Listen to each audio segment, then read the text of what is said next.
Are you an adventurer looking to take your hunt to the next level? Then you're in the right place. Welcome to East Meets West Hunt with your host, Bo Martonic.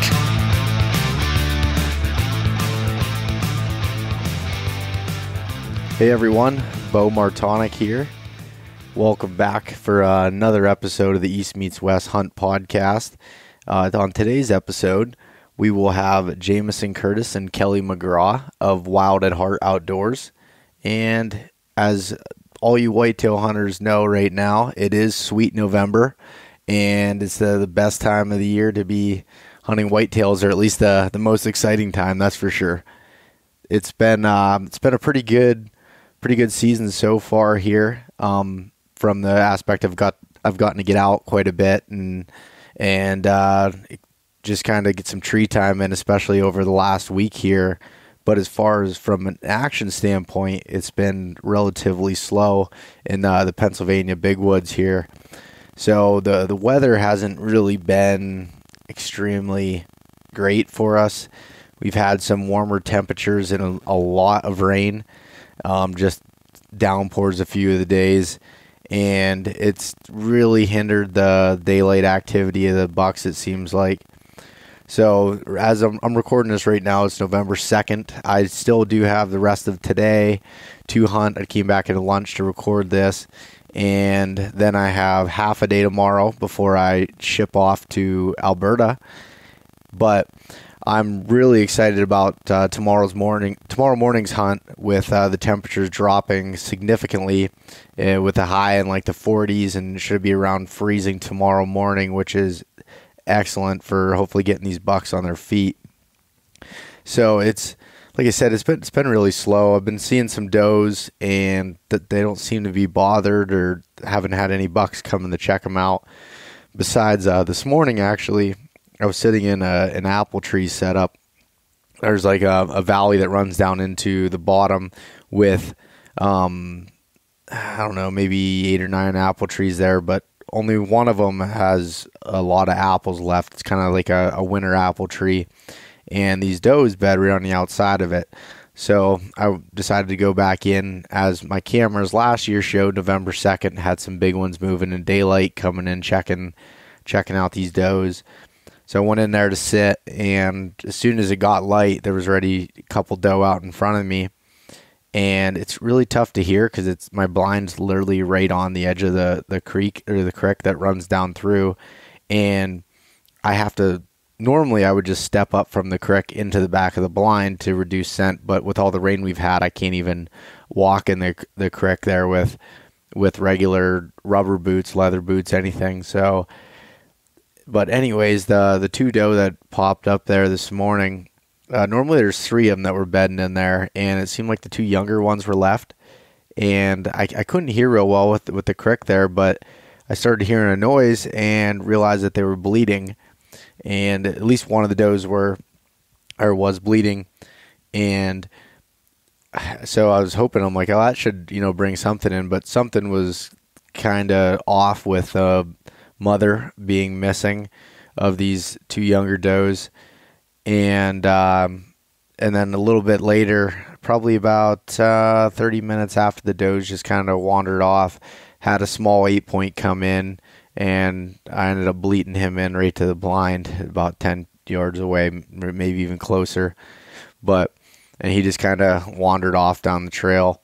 But he was kind of on a mission, seeking a little bit. So that was good to see some action, even if it was a smaller buck moving.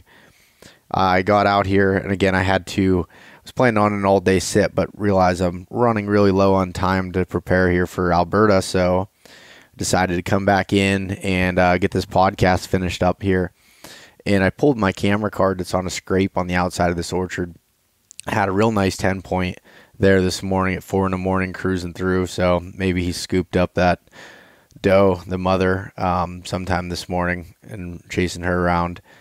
But so I'm really hoping that things pick up. I'm planning on heading back into that orchard this evening, and maybe that 10-point will come back through down the valley. If not, some of the other bucks that'll come through. And the one thing with the big woods hunting, you just never know what's going to come by. So, for example, on Tuesday morning, I hunted a stand as I was walking in, I could see with my headlamp that all the scrapes were just completely tore up going in. And this is another creek bottom spot that kind of funnels down a valley with two major thickets on each side, old clear cuts. And I pulled the camera card as I was heading into the stand there and checked it while I was sitting up in the tree, and had a real nice, probably a 4-year-old, 10-point, maybe 3-year-old that was there just 2 hours before I got into the stand. And I'm like, oh, and I had the same thought, maybe he'll come back through. But then at night I get out and I get on Facebook, and a guy ended up killing it probably about 4 miles away from me. So that was pretty crazy to show how much these bucks can move in 14 hours. It traveled all that distance by just running, a creek drainage system. And that's what happens here. So you just never know what can come by your stand, and that's a pretty exciting component of it. For tomorrow morning's setup, I'm going back into this newer clear cut. On the edge of it, I had found a big scrape last spring when I was shed hunting there, and just threw a camera up on there 3 weeks ago and hadn't been back in since. And when it was pouring down rain yesterday morning, instead of going to sit in the tree right away, I decided to go check out the spot for a hot sign, and went in, checked the camera, and had some really, really good bucks starting to show up. And just in the last few days, one was right at last light and got me real excited. And I always bring my hang on and sticks with me on my back when I go in to check things like that to set up. And I didn't. I forgot it at the truck, and more or less I was lazy to carry it in, and got up there and saw these bucks. I'm like, well, shit, now I got to go back down to the truck, get this, and come back up. This is up on a ridge top kind of. And when I went back down, got the stand, came back up over the hill, and right underneath that scrape that I just freshened up, there's 3 or 4 doe standing there looking at me. And then they just kind of scurried off. Didn't blow or anything because the wind was in my favor, so that was good.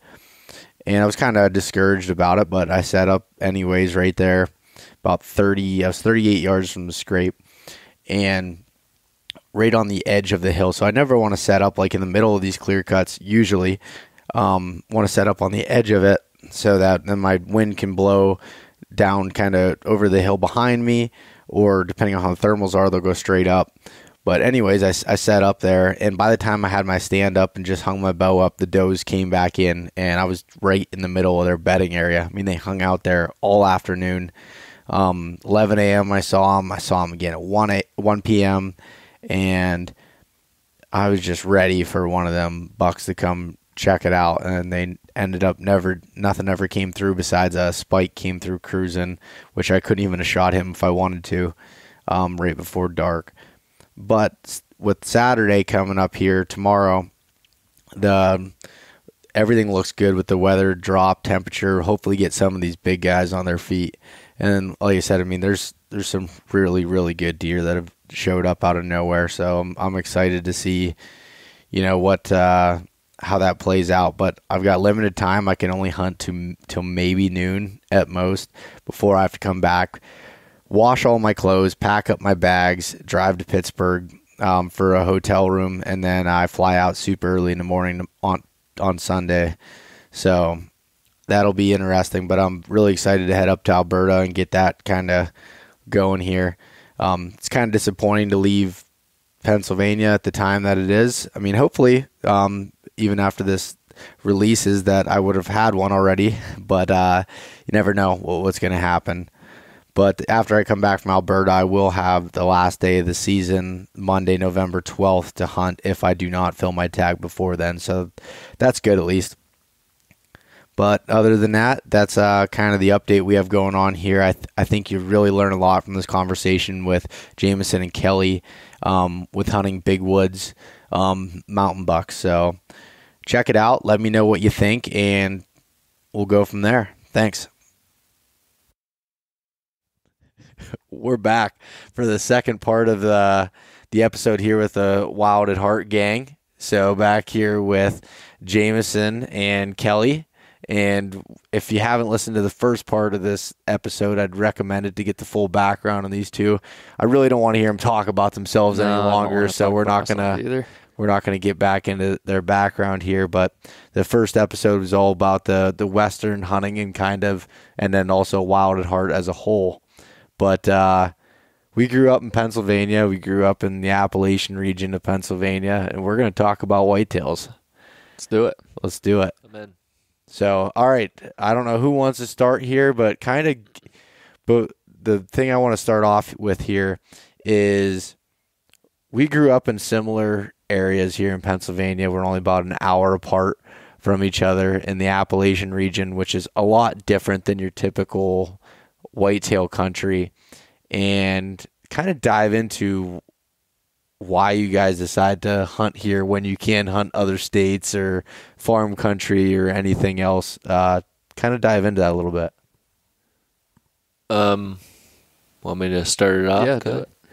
Well, we kind of both grew up kind of hunting farm-ish country, food plots and just little fields and small plots of woods. Well, yours is a little bigger, your grandpa's farm, but I stayed right on his farm. You know? Yeah, I wasn't. Yeah, you pretty much call that a small plot of woods. Yeah. Well, then we started hunting the West and kind of learned of remote hunting and like hunting the mountains in the West. And I kind of came home and thought, that was so cool.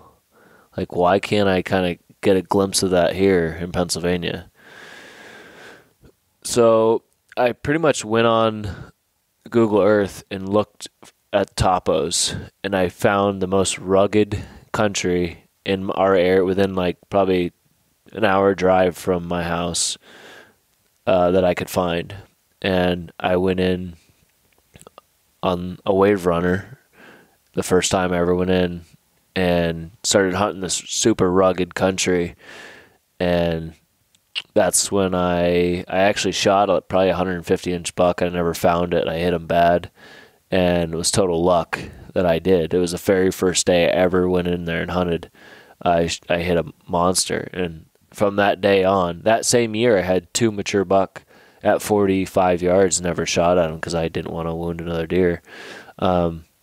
After that year, I was completely hooked on hunting, remote and hunting, and not just about remote now, but at the time it was get in deep where the pressure's less. Maybe you might get a higher age class deer, and ever since then, I was kind of like I kicked the farm country to the curb and started pursuing big woods, mature bucks.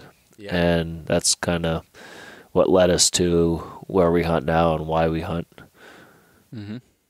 What about you, Kelly? Was it kind of a similar story, or? Yeah, I'd say our stories are about the same because it was the year after. Together. I mean, the year after I kind of joined you. That was a Pursuing the Allegheny film. Yep. Oh, that was the first year you guys... That was the first year was when I shot that big buck, and then the next year was the Pursuing the Allegheny film we made that Kelly and I hunted together in the big woods. Mm-hmm. Okay. Yeah. I mean, what draws you to going? Is it similar as far as like the adventure aspect? Yeah, I think it was it when I first started. It was the adventure aspect. It was doing something different than what like the hunting TV shows did, or it was. I mean, now I look at it like, why would I go hunt anywhere else? Because what I have right here, literally out my back door. There's no deer here, but like, no. There are woods. There's big woods. Yeah. What was your address again? I think a big part of it was like if you watch the hunting channel, like you're watching like Lee and Tiffany and the Drury guys, and it's not relatable. It's not relatable, especially to Pennsylvania hunters. You know what I mean? Where they're passing up 160-inch deer. And that was a lot of the feedback we got from the Pursuing the Allegheny film, was that it was cool to see a hunting film that showed the experience of the hunt, and it wasn't just about killing a buck with a ton of inches. Yeah. And I think that's what we took out of it, was that, yeah, we might not be out there shooting giants. Yeah, all 3 of the buck we killed in the Pursuing the Allegheny film was they were 125-inch deer.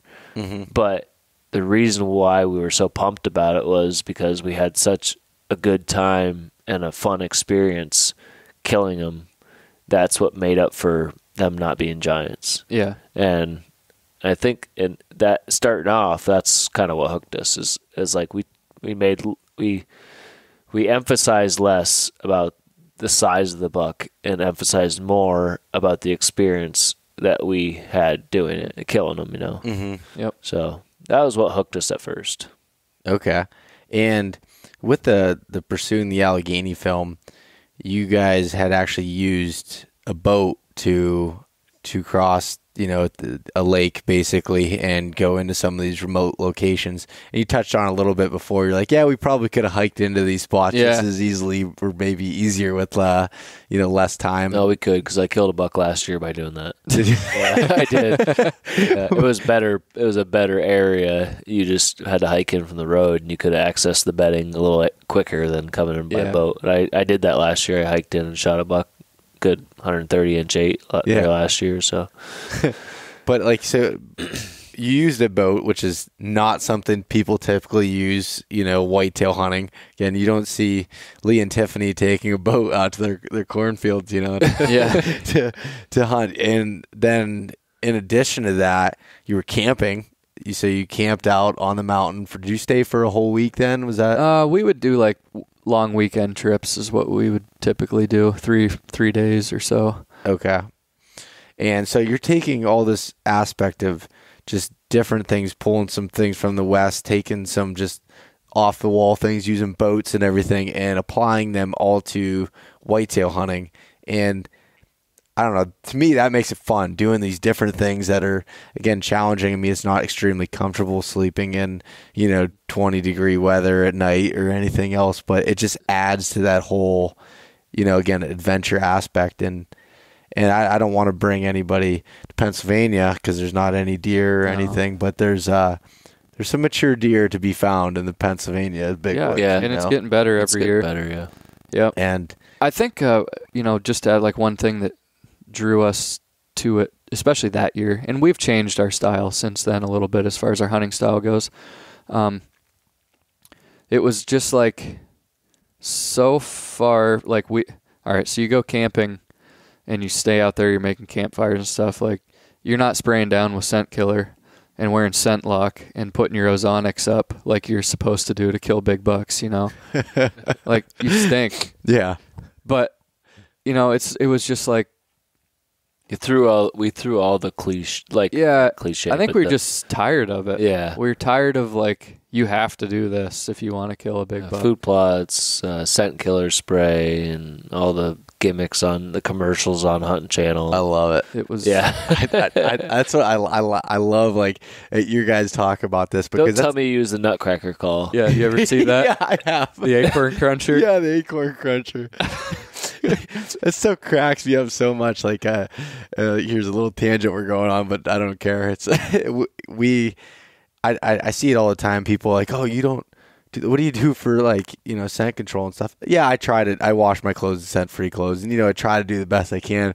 But I wear my hunting clothes in my truck when I'm driving to the spot. Me too. I'm doing this. I don't even shower anymore. No, I don't either. Shower. I mean, I leave work and I throw on my clothes in the locker room at work. Yeah, and hop in the truck. I mean, and especially when you're hunting mountainous stuff, you don't have an easy walk to your stand. And we're carrying our stands on our backs. Like, you're sweating the whole, so all that goes right out the window as soon as your foot starts moving up the mountain. Yeah. So why even worry about it? Yeah. Just learn how to know how the wind blows. Yeah, know how the wind blows, because I mean, if the deer catches your wind, it's over. I don't care if you have scent killer or ozonics or whatever the heck. else they tell you to use. Yeah, isn't that? It's so funny. Like again, understanding the wind, understanding the thermals, understanding the wind tunnels, and everything else that we'll dive into here. But there's other ways of being, I guess you could call it a woodsman, versus trying to cover it up with all these gimmick products that you're seeing on TV and that you're seeing the quote unquote celebrity hunters using to promote it. And that's what, I don't know if you guys have seen the Hunting Public. Yeah. Those guys. Yeah. I love watching them. It's fun. So untraditional with everything. And it's cool to kind of see other people doing those methods and being successful with it, showing that you don't need to follow, the yellow brick road, I guess, of the whitetail world and going through that. So when, with this Big Woods format, and I've talked about it on here from my personal experience, but what are you guys kind of looking for in these just giant, thousands of acres of unbroken timber, and what are you doing to go in and pick a spot? Or I guess maybe should you start off with your new style of hunting? Yeah, that kind of be a better. Well, I mean, we could touch on what we used to do just real quick. We used to find rubs.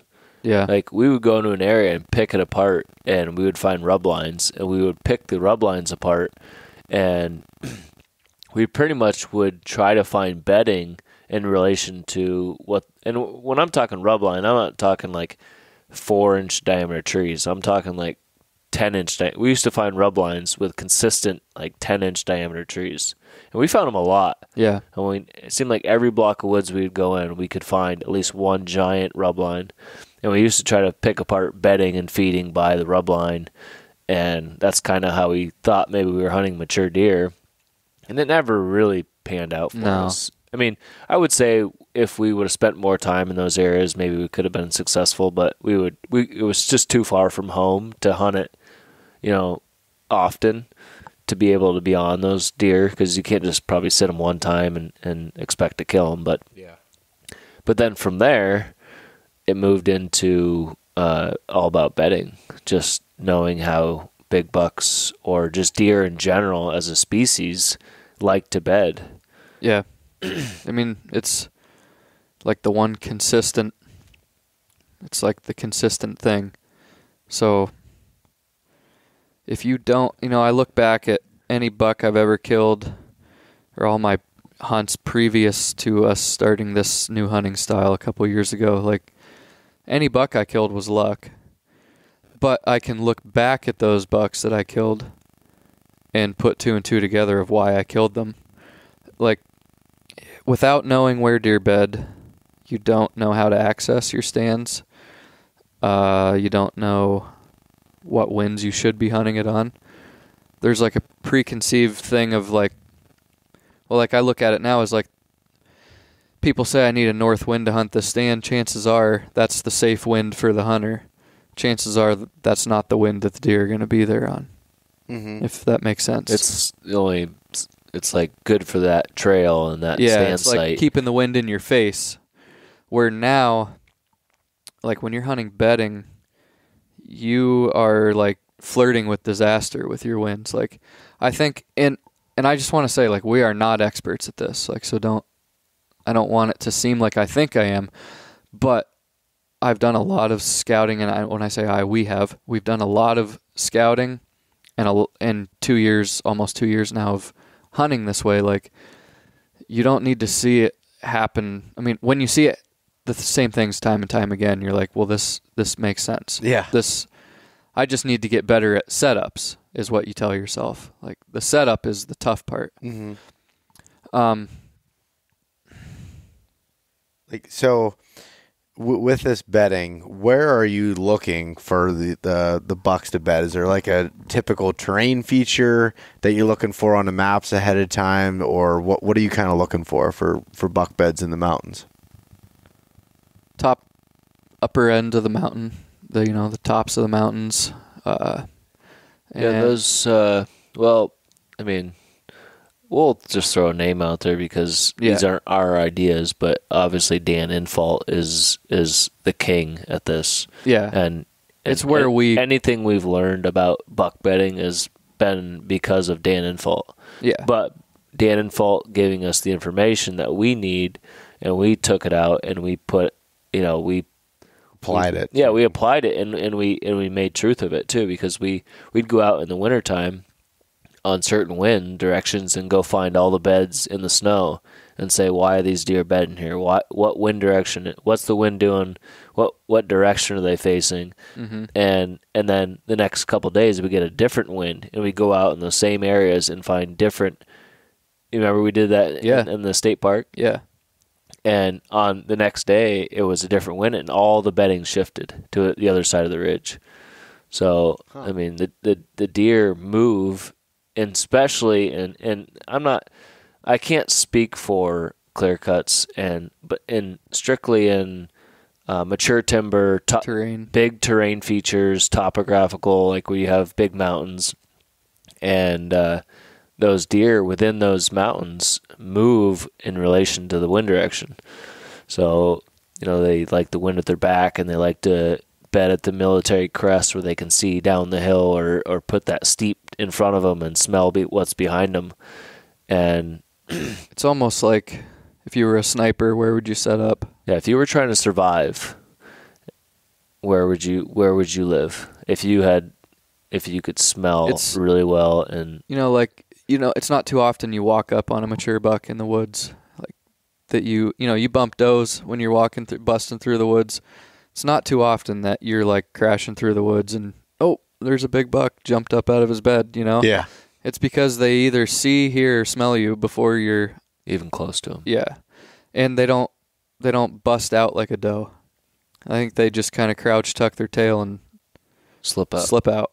Yep, they have their exit routes coming out of their bed. They're safe exit routes and stuff. And the bucks use does too. I think we've kind of learned. Oh, we've definitely learned that.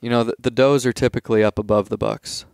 That, and then it seems like every time they run, if you bump a small doe family, every time you run, we'll follow their tracks, and they'll end up running past a buck bed. Yeah. Like, we've experienced that in the wintertime, just looking at tracks, that when the does jump, they run, and then like 100 yards down from them, you'll find a buck bed with a huge track in it, and he had already been gone because those doe came running by him. Really? So it's almost like they use other deer as almost like a security. Mm-hmm. Huh. Yeah, I think I was always told prior to this, like, big bucks don't live where the does live, and I don't believe that one bit anymore. I don't. I just saw it 2 nights ago. Yeah. I mean, I watched 6 doe come off a bedding point, and then right after they come off, a mature buck came off the bedding point. Yeah, I mean, I don't know that they always do the same thing the does do, but what you're saying is it's not as cut and dry as what you normally read. Buck bedding, doe bedding, like a doe bedding area, buck bedding area. They can be somewhat conjoined. Yeah. Is that what you're saying? I think so. Yeah. Within a couple hundred yards, I'd say. I mean, I don't think it's that cut and dry, but yeah, every piece of property is different, but yeah. I feel like whenever there's a big doe family, that somewhere nearby there's a mature buck bedding, especially this time of year, October. Yeah. He's keeping tabs on a big doe family. Like, there was probably 8 doe where I hunted the other night, and that mature buck was probably only 100, 200 yards from where those mature doe were bedded, or that doe family was bedded.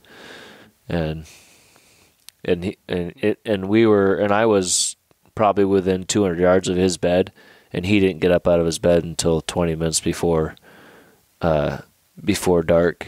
So he waited October 25th or 6th. He waited till almost dark to get out of his bed. So that's why bedding hunting is so important, because unless you're within that little core area of his bed, there's a pretty good chance you're not going to see him in daylight. Yeah. So, and kind of like we had talked about earlier with you and all of us kind of were into the rut hunting because that's all we knew how to hunt. And I'm still, I mean, that's kind of, my bread and butter. I've killed every buck I've shot in Pennsylvania besides 2 of them in the rut, and I'm trying to learn your guys' style. I'm a little bit behind you as far as trying to get up to speed with it, but so that I can hunt the full season. We get a month or so with, from what it sounds like with the style of hunting you guys are, employing now, you're able to hunt in the middle of October. You're able to hunt, whatever the conditions are right to move in on the bed or however that works. Yeah, absolutely. Yeah, in theory. I mean, it doesn't always work out. It's definitely a learning curve, and like Kelly and I were talking earlier, we thought we had hit the jackpot. Like, we figured out, we cracked the code on whitetail deer, and we know where they bed and all this stuff, and we'd come in and hunt this bedding, and then we wouldn't see a deer, and and it just took a long time to fine tune it, and we're still learning, and we don't have the greatest track record. We've only ever, with this style of hunting, we've only ever killed a couple buck, but each year we're learning more, and we're getting closer, and I can tell every set that I sit where I see a family group of doe drop off a point and come right by me. I just know I'm getting better every time. Yeah. So you're in the go zone. If you're in that little bedding core area and you're watching deer get up out of their bed, stand up out of their bed, then you're in an area that's gonna provide a mature buck. Speaking of points, people ought to stop hanging ladder stands on points. Just throw that out there. If you're hanging a ladder stand on a point, you got to take that thing down. Yeah, that's all I want to say. Why? That's where they bed. Yeah. Oh, I they're can't putting tell you right how many where they're supposed to bed. rifle stands right on. You look on a map. I'm gonna go check out this spot. There's gonna be a buck bed, and you get there, and there's a 10-foot ladder stand with no cover. It's like, well, that was a wasted trip. That's funny.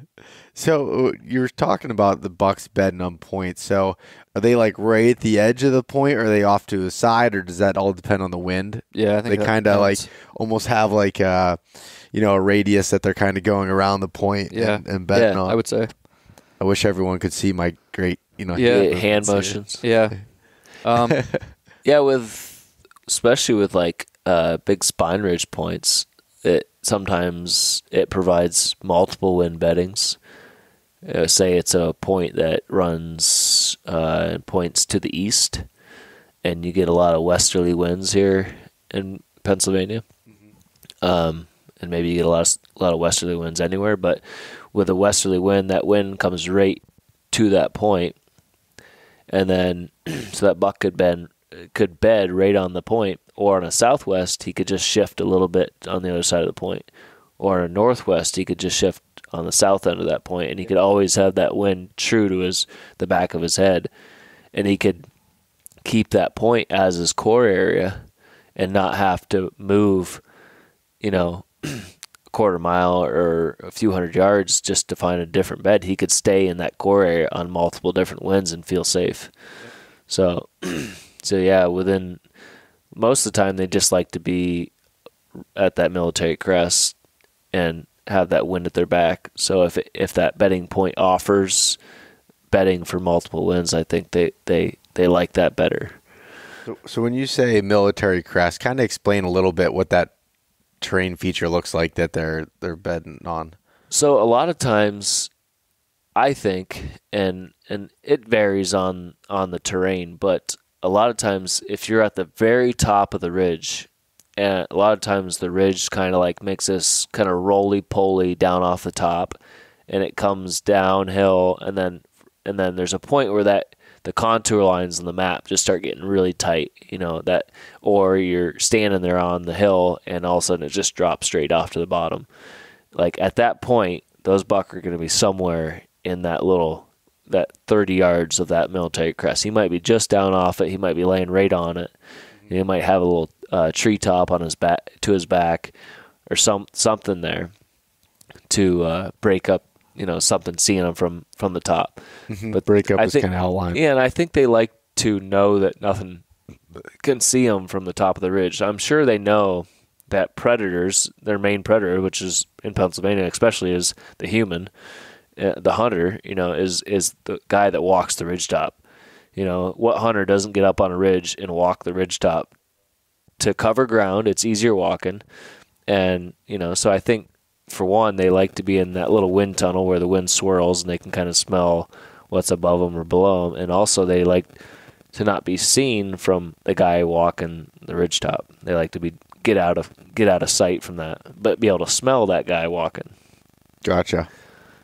Okay, that makes sense, because that's and do you find it in this kind of steep, I guess, hill mountainous country in the Appalachian region? Is that typically where all the bucks are bedding, or is there any kind of outliers? There's definitely outliers. I mean, I think with hunting, you shouldn't use the words always and never. Like, there's just, you're always going to find things that might throw you off a little bit. When you throw in clear cuts, you're going to have bucks that bed on the edge of those clear cuts, on like the leeward side, downwind side.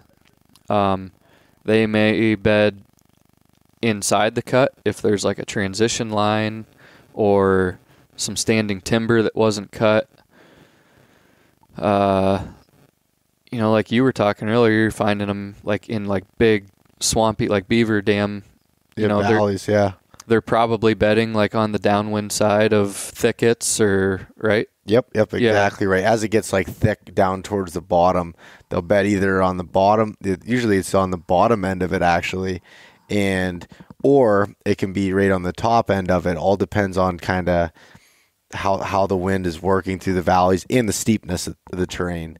That makes a huge play in it. And I wanted to clarify, I think this is a good point for our last podcast. I was talking about the area I hunted. I was talking about me hunting creek bottoms a lot, and I talk about hunting creek bottoms. I love it. But that all comes down to the steepness of the terrain. You get somewhere we're at here, and you get some really steep stuff in narrow valleys. That doesn't work as easily, Most of the time, within the really rugged stuff, those creek bottoms aren't even worth looking at. No.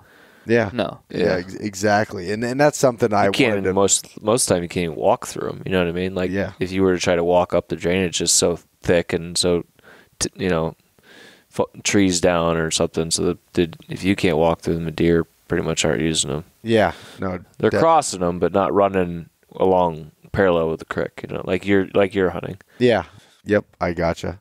I think, like, if you take a property that has multiple options, because some stuff is just big open timber, big steep ridge lines, like your bedding's going to be on the points of those ridges, where you can take, like, say you have some timber company property that may have that topography, but it also has cuts, maybe it has a big open bottom. Like, I think you need to have like a checklist. Like, it takes time. You can't go and do it in a day. All right, today I'm going to go look at this section of southwest wind bedding, like topo-wise. Go check out that stuff. Maybe the next time you go in, check out the clear-cut stuff. And, like, chances are you're going to find bedding in all of it, which I know isn't really helping things right now with me saying that. I mean, there's, like... No, but you're being truthful with it, you know what I mean? There's not, like... You're not going to give us an answer right now that's going to be like, all right, you do this, you're going to go out, you're going to find buck beds, and you're 100% going to kill deer. Well, I think that's what we thought when we first, exactly. We found out about, Dan Infalt. It's, look at like the huntingbeast.com is what it's called. It's his website. And I mean, this guy has 50 years of experience of hunting this way, and he's killed tons of big bucks. And we heard a podcast or something about the way he does it, and honestly it clicked with me because it may sound complicated, but it's so simple in like the scientific manner of things. Like, oh duh, why wouldn't deer bed like this? Like, there's no like, there's not like a secret, like a something that I don't know what I'm trying to say right now. It's like, scientifically, it makes sense. Yeah. Why they would do what we're saying they do. Yep. And when we first found the beds, we were like you said earlier, oh yeah, we're gonna be stacking bucks up left and right. So when you find a bed that you determine's a buck bed, Okay, say it's on the military crest looking over the ridge. So what do you do from there? Like, what's your plan to set up and kill the specific deer that's using that bed? Well, I'll be honest with you. I'd say when we first started doing this, I would specifically pick out like one single bed, and I would say this is a buck bed, and I'm gonna and I go to the scrape nearby, or I go to the rub line nearby or something, and I try to pick a tree in relation to how I thought he was leaving his bed in relation to his rub, and I think that's a pretty good tactic. But I think I was ahead of the game. I think if you're a Dan Infalt, if you have 50 years of experience, you could do that. But until that time, and you might have this picture perfect bed. I think like that buck we were hunting a couple years ago, and that buck was probably one that we knew that he was bedding there, and we might have been able to kill that buck with a handful of sits on him, or just the right wind or whatever we needed. Where was that spot again? You just I'm not going to say because it's you out in the you started to, and then it was in the area. yes, coordinates are Yeah. Just But, if you wouldn't mind just sending an Onyx I'll map just link, share it on just this. share it. Yeah. Share it on Wild Hearts Instagram page if you would.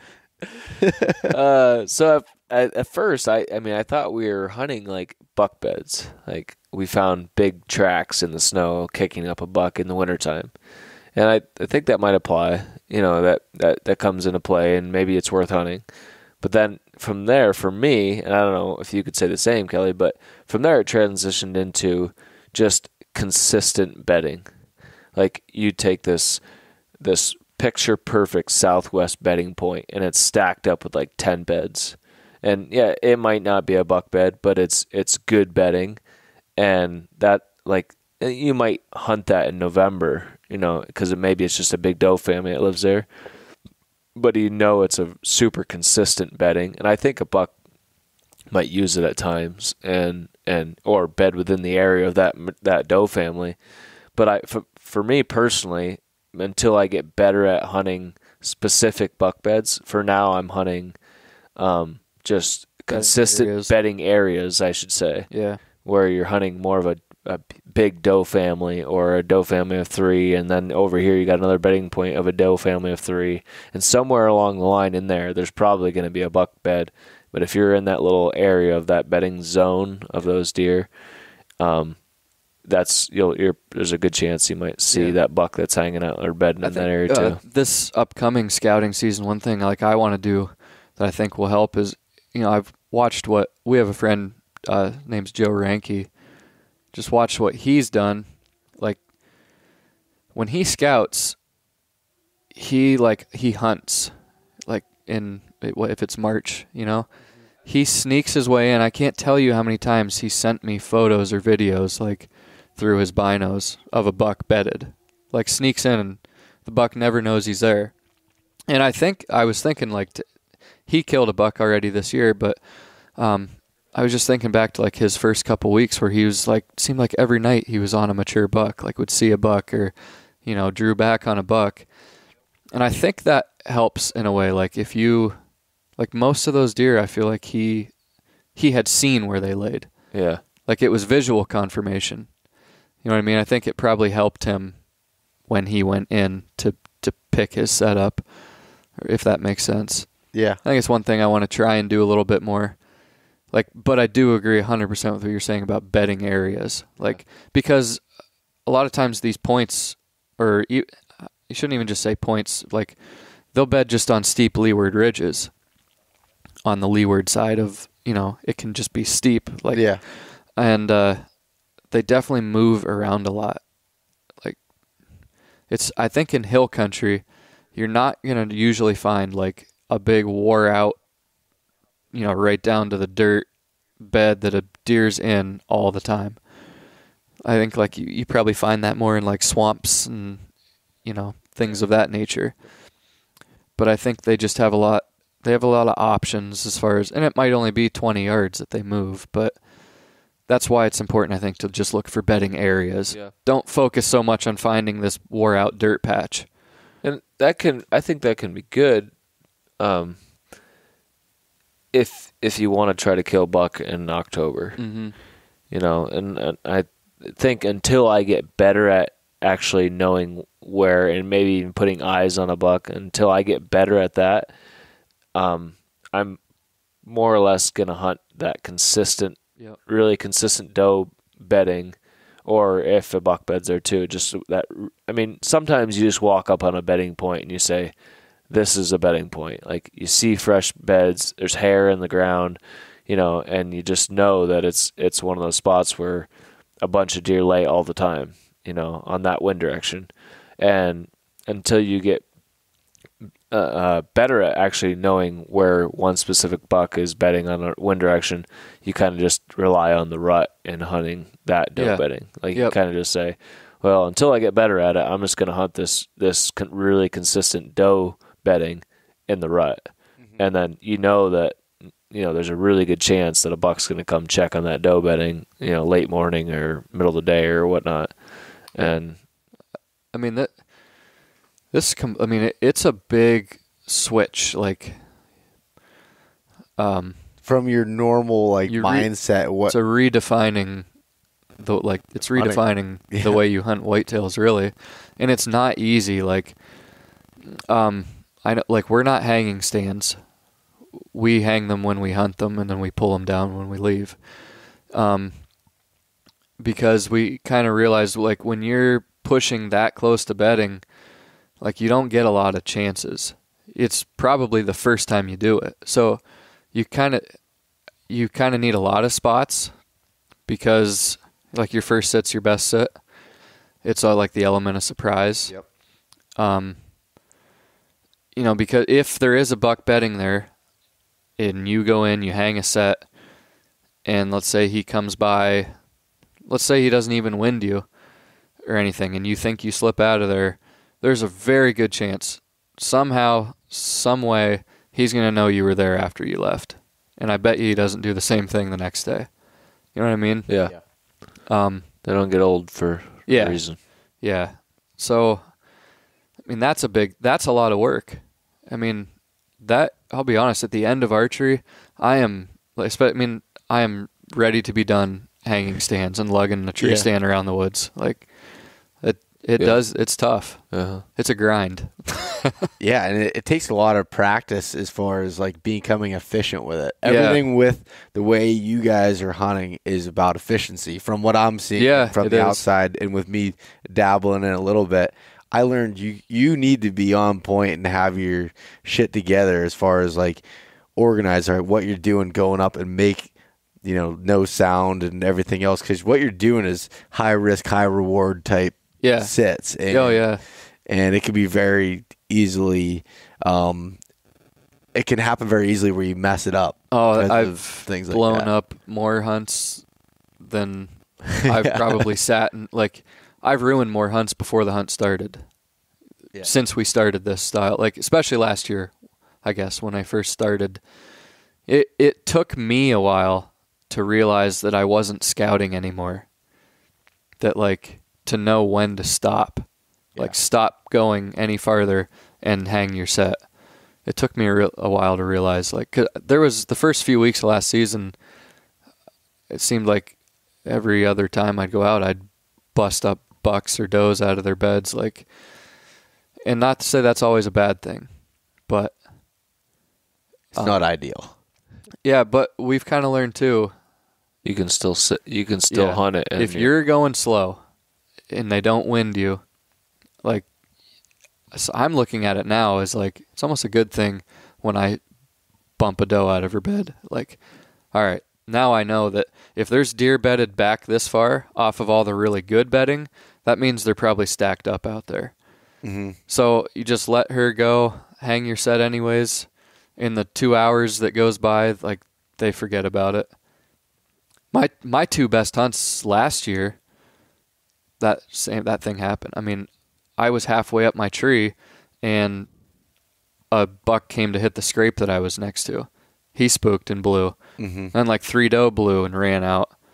And then right before dark, the big buck dropped off the point. Like, I didn't get a shot at him, but I'm just saying, like, he was there. It didn't ruin the hunt, And I think that's something that I've learned over the last few years and really picked up on is bumping deer, again, is not ideal. No. But it's not a terrible thing, too, if you use the intel the way that, so like the first day archery this year, I still hunted. It was kind of wet that morning and everything.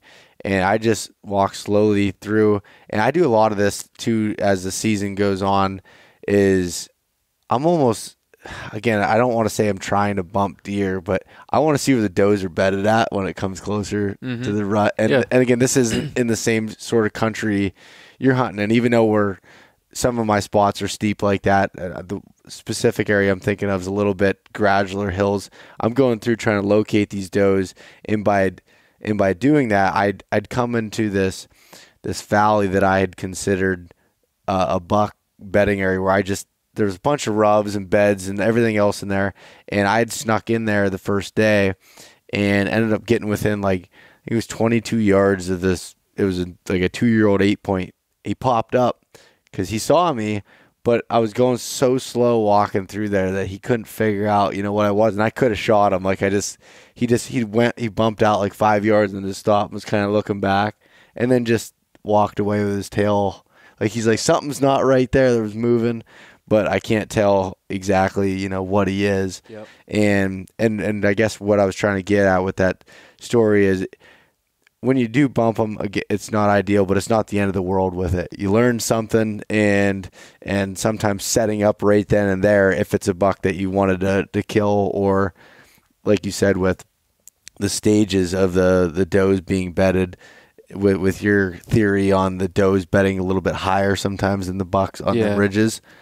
It makes sense, I guess, from my standpoint. Yeah, I know I had a hunt this year already. This was like October 12th or something. We had an off wind like earlier in the week, so I went to check a spot. I found a bunch of like really hot big buck sign. Like he was there. So I decided I just kind of crept out. Thought I was going to come back in that next weekend when the wind was right. I'm walking in there. I bumped 9 doe. Like they were up off the ridge, like I don't know what they were doing there at 2:30 in the afternoon, but they blew. It was like a freight train. I was pretty down. I was down. I was like, that was 9 deer. I counted them. It's like, there's no way there's any more deer in here, but whatever. I'm here. I'm just going to set up. So I just kept creeping along, set up, and I saw 14 more doe that night after I bumped them out of there. Really? The buck never showed, but, just because you spook deer doesn't mean you ruin it. Mm. Just to elaborate on that. Yeah. Yeah, and I'm sure with this style of hunting, because it is, aggressive, that you do have that happen more times than you'd like, But with, so is there like an ideal yardage you're trying to get from these beds, or is that, I'm sure it all depends on, how open the woods are or how the terrain looks, but I'd like you to kind of explain that a little bit. Like, how do you know if you're going too far or if you're not far enough? I'd say I always go back to that couple nights ago. That was a pretty good example. There was a really good bedding point, so I had kind of concluded that there was a buck using that point, and it was the point offered. It kind of split. It offered a good southwest bedding and a northwest bedding, and we had a northwest wind, so I had never been in there before. A couple years ago, we were in there and found some big rubs, so I kind of thought maybe it was a mature buck using it that year. But this year, I had never been in there. And so I snuck in kind of just above the elevation line that I thought maybe he was bedding on, and I just snuck in really quiet. I mean, I'm sneaking in like I'm stalking in on a deer. Like that's how slow I'm going.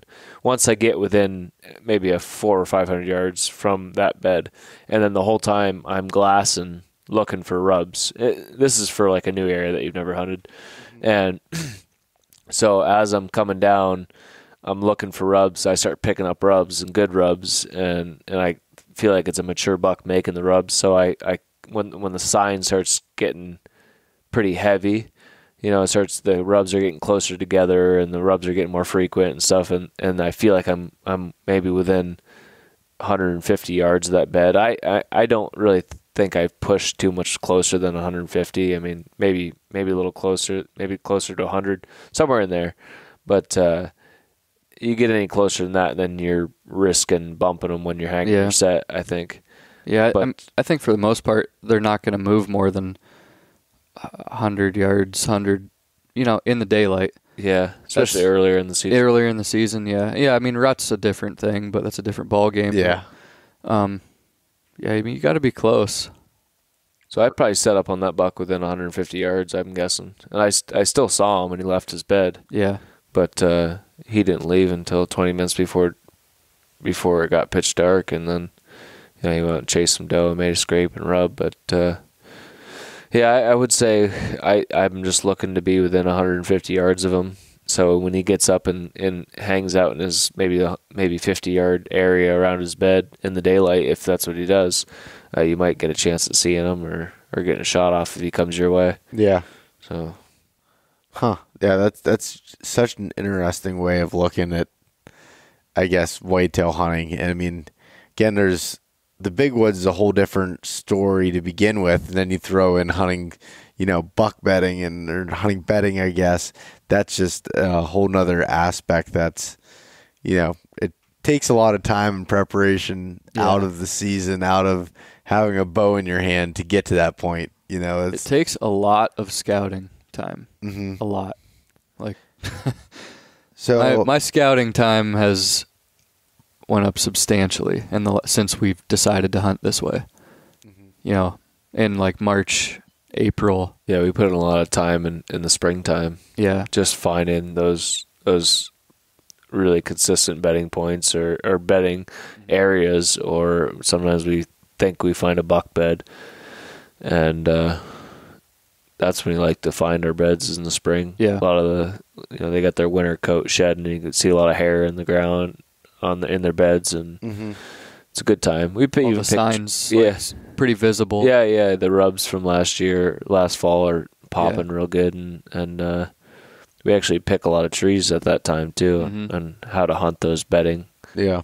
Kind of like pick a tree and come back in the fall, which sometimes can bite you. Like, it's kind of bit me a little bit this year, like staying out of places completely, just because, like, last year they were bedding there because there was a ton of acorns. This year there just happens to be no acorns on the spot, so the bedding isn't as consistent. Mm-hmm. But I guess you get what I'm saying. Like, you just stay out of those bedding areas until you hunt them. Okay. And as far as like in the springtime when you're going in, like I know that's my favorite time to scout, or right after the season. But either way, when the sign's visible, you're going through. The one thing I've been really trying to focus on, because I didn't do it before, was exactly what you said, and is picking a tree. I'd go and find a sign, find everything I needed. Then I come back and I'm like, I have no idea how I'd set up on that. Yeah, we used to do that. I still do it. Yeah. I still do it. I make the mistake all the time. Like, man, I should have picked a tree. And then you were near in there, the sign's good, you found the beds, you find the rubs, and it's like, oh, I'll come back. And then you don't come back, and you wish you would have picked a tree. Yeah, then you're trying to go in the dark, and you're like, well, no, I can't do this because I don't have a tree to pick. That was one thing I started doing specifically this year. So I always use the GPS to do it. Now I just use my phone with Onyx on there, and I was going in and so I plug a waypoint of, say, the sign I find, and then where I want to sit. But since your waypoint's only accurate within 40 feet or so, I put a description in there, what the tree looks like, what kind of stand I can get in there, and about how high I need to be going up, how many sticks. You try to as much detail as I can, because otherwise I walk out of there, and by 3 days later, I don't remember anything that I just thought about. And I'm sure other people are the same as me with that. So that's a big thing with scouting, I think, is really paying attention to those details and planning that out. But that's definitely big. So with the rut coming up, I mean, right now we're October 27th, coming in on the 28th here pretty soon. It's getting late. But as far as that time frame, are you guys still doing the same tactics as you were in early October? What are you going to be doing for the most part? I would say yeah, for the most I part. hunt the same pretty much. I might transition a little bit into hunting in between doe beddings.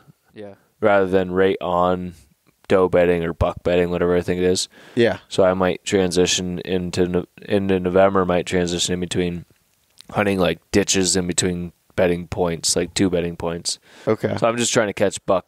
Kind of like in a saddle in the hills. That what you're thinking of, or Not even so much a saddle. Like my favorite thing in the rut, and it's his too, is like where you have a point. Let's say the wind's blowing out of the north. You have a point here and a point here, and there's a drainage ditch in between the two. Like in those hours of 9 to 2, all day long, you're probably gonna have bucks bouncing back and forth, and they're gonna naturally funnel right past you because of that ditch. so they go up towards the top of it. You're saying, of the ditch. Okay, Yep. Gotcha. So good. One good thing about those little knobs on the ridges, they provide a little bit of an outcropping off the ridge that provides a little. I think it's a couple things. One, it might provide a little bit of they might be able to shift within that little knob for the wind direction, and it gets them a little bit more away from the ridge, and it gets them a little bit better view. Mm-hmm. Would you agree with that, Kelly? Yeah.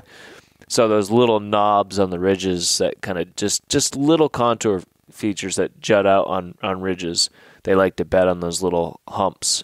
But in between those humps sometimes can be a ditch that makes those kind of humps because of the terrain, like a little drainage that drops down, and it's real steep. So the deer don't like to cross those drainages because they're steep, so they kind of go above them. So you kind of have a couple things going for you. You have these little bedding knobs where there's consistent doe bedding, and then you have this drainage that kind of funnels deer so you know where they're going to go in between those 2 beddings. So those little ditches can be awesome. That's actually how I killed my buck last year, was at the top of one of those ditches, and he didn't use it like typical, like he just skirting the ridge and went above the ditch. He came from across the ridge, but he happened to go right by that ditch, but it worked out pretty good. But that's how I killed mine too. Yeah, you killed your buck that way last year too. Yep. That was similar to how I killed my one in Ohio last year. It was like that, except for I had a coal mine on one side and then a big ditch on the other, and then the 2 points that went out. And when I had scouted it in the spring, I'd found a buck bed out on the 1 point with some real big rubs coming off it. And this was my first day in, so I was kind of like slow playing, kind of getting into there. And at this point, it was November 10th. So I was trying to kind of stay in between those different, as far as where the does were bedding and where I knew he was out on the point. At this time, I wasn't thinking as far as how you guys are talking with the does bed and ahead of it. But in my head at that point, I thought the buck was here, and I found a whole bunch of beds on the other point, and I'm like, oh, maybe the does are bedding there. Again, this is just what was in my head, and this kind of like little bit of a saddle ridge that was in between there with these steep ditches just created that funnel. And what I've found in some of that is those bucks aren't traveling the top of it. They don't want to skyline themselves, so they'll stay down just over that edge. On not the, on the top, you'll see those really heavily worn trails, and seems like that's when I saw from the stand that day were does and spikes running, that top.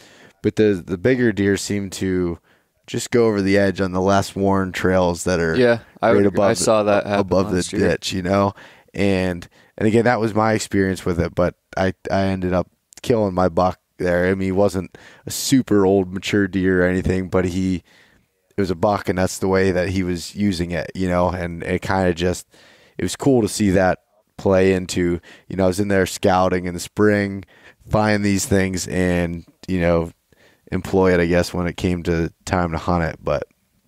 And that just reminded me of that story based off of kind of your description there, what you're doing during the rut versus the rest of the time of year when you're hunting buck bedding. So that's cool. And so with that, are you guys going to be hunting here coming up in next week or two? Oh yeah. We'll be out there. Oh yeah. Yep. Yeah, I got a PA and New York State tag, and I'll be transitioning to Ohio probably after PA goes out. So 3 states in 2 weeks. 3 weeks. So, 3 weeks probably. Yeah. I'll hunt Ohio. I love hunting that end of November, like late November. Yeah. The later part of the teens of November, into the 20th. Yeah, that's a good time to hunt. Yeah, I love it. 2 years ago in Ohio, I shot mine on November 23rd out there. I love those. I think that's right when I shot my buck last couple. My couple Ohio bucks. I think it was in the 20s, teens and 20s. It was the day before Thanksgiving. I knew that was that deer specifically, but that's what we normally do is go to Ohio right when our season closes, because Pennsylvania, that our season closes somewhere between the 11th and 14th every year, which is like, come on. Yeah. Like, give me really? another 5 like, you don't days. give us Sundays, and now you're going to give us, Yeah. you're going to end the season earlier. Yeah. So it's tough, but yeah, that's, is there anything else on like the buck bedding you think that would be specific, or anything you learned? Maybe from a wind standpoint, I guess that's a whole nother avenue, but wind's a learning process, especially in itself. in the hills. It's hill country. For one, your wind is like, you picture water going over. I always picture it like trying to picture like water in a creek. What water does in a creek when it goes over rocks, or when it goes, because I do some whitewater kayaking, so you kind of have these little eddy lines, and you have these, little waves that form and stuff like that. Like the air does the same thing over mountains. Yep. Like, say you got a wind coming up over a mountain ridge, and it doesn't just drop down the other side and go down. It sits there and swirls at the top of that ridge, just like water would do. Yep. And then sometimes when the wind dies down and it gets late at night, you get these thermals that change, or in the morning you get the sun comes up and you get these thermals that rise up the mountains. So sometimes you got to play with that in relation to where you're hunting the deer, and try to think, okay, what time am I going to see the deer? And what's the wind going to be doing when the time of the deer are going to be coming by my stand? Mm-hmm. So that's the whole learning curve in itself. And we picked up the whole use milkweed as your wind indicator, rather than like some people use the powder or whatever it is that you squirt it in the air. Well, that only tells you what the wind's doing 3 feet from your body. What it does from there is, sometimes. Oh my gosh! I've sat where like you watch the wind tunnel, drop your milkweed, goes out in front of you, drops to the ground, goes all the way back up 30, 40 yards behind you. Yeah.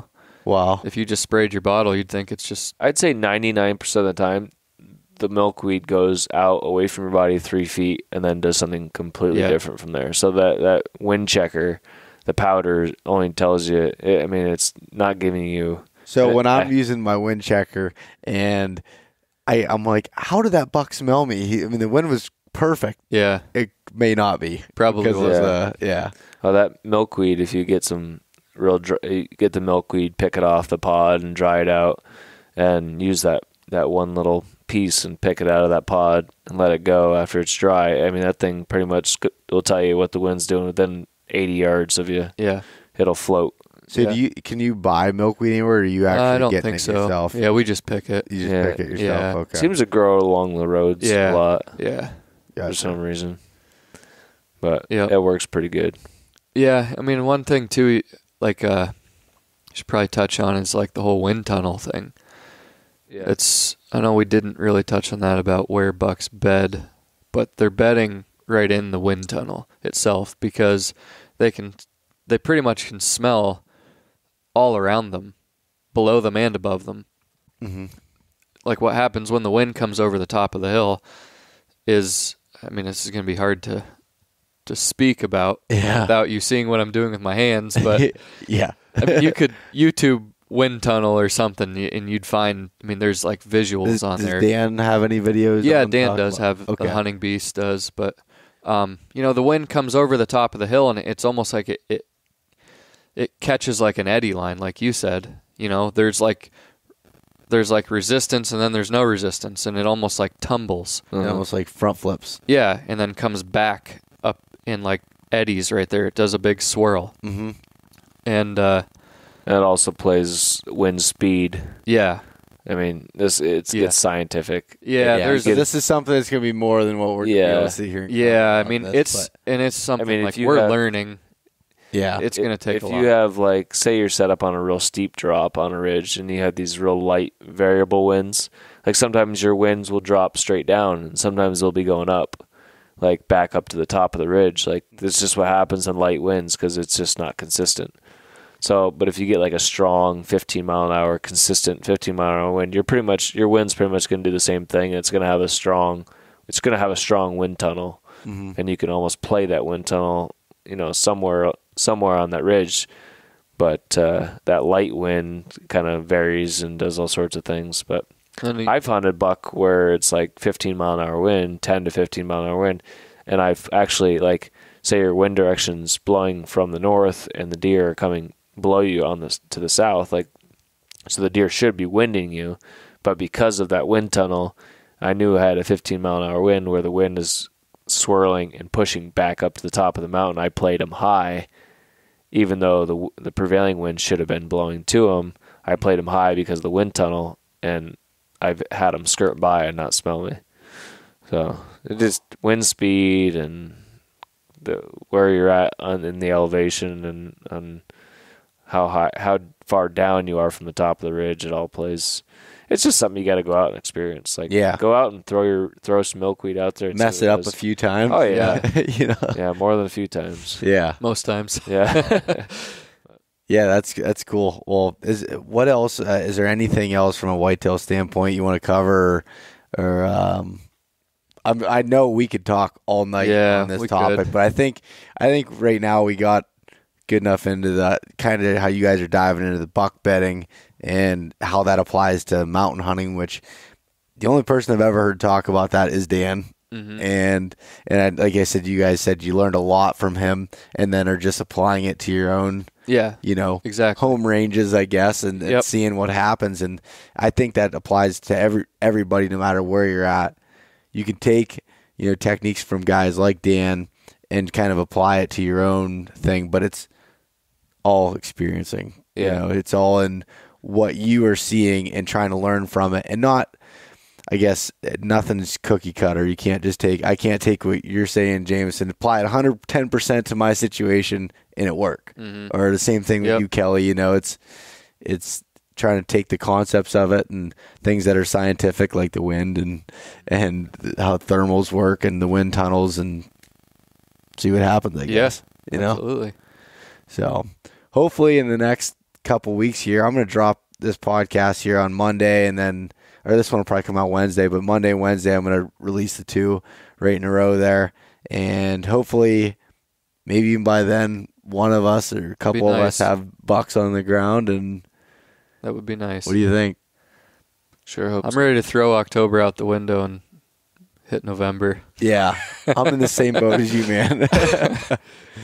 All right, guys. Well, hey, I really appreciate you coming on again, and Kelly, for you having me over your house and everything. So no problem. It's good to meet you. Yeah. Thanks for having us on, Bo. Yeah, it's getting late here. Hopefully I don't have to see you guys again, but here we go. Yeah.